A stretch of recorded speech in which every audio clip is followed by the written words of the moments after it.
Hi, I'm Daisy Spills, and today I'll be reviewing Good Boy. First of all, that dog is so cute. Like, whoa, I was literally looking at that dog and wondering, is this even real? Honestly, I was like, they maybe did a CGI dog because that is the cutest dog I've ever seen. Oh my God.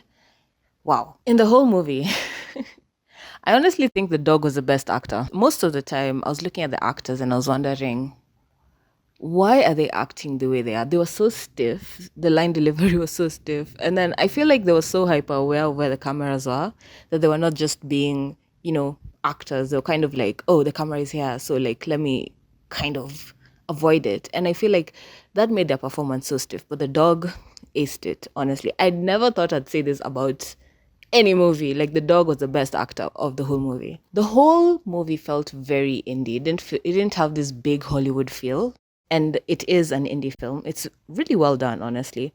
I love the colors.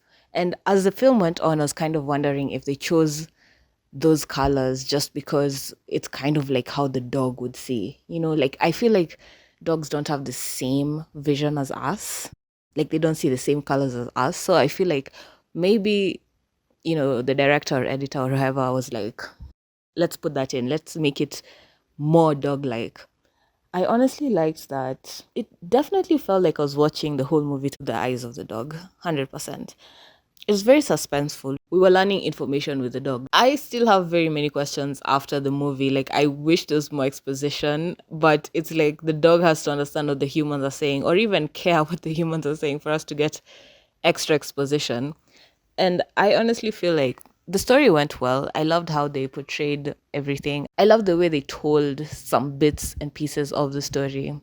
And I feel like it's almost a normal haunting, but also at the same time, you feel like some normal traits are not done. Here, it's definitely they switched up some things only to cater towards the dog. And it worked. It worked. But, for me, I was so curious. I wanted to know what's happening in this house. What's the backstory? Like, I was so, let me say I'm nosy. I wanted to know what happened, like, what happened before, what's happening after, why is it happening? But, the dog doesn't understand those things. So definitely we also wouldn't understand those things. It was a great movie. I loved the pacing. Never felt too rushed or too slow. It was just the right pace, the right sequence of events just happening properly. But I do have to say there's some places where I was like wondering, is this real or is this not? I wasn't sure if some things were real or not.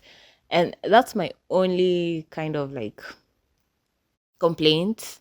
It worked, but it was a little bit confusing. But at the same time, we were watching the movie through the eyes of this cute, adorable dog, so it's okay.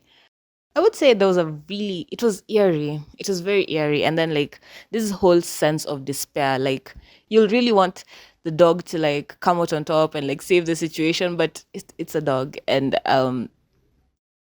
yeah, it can only do dog things. But I enjoyed it. I liked that it was just a short movie. It wasn't like dragging out. Obviously, there's no exposition, so it might have been harder. I'm pretty sure it was hard to make it long and fleshed out. They'd have had to like add the humans.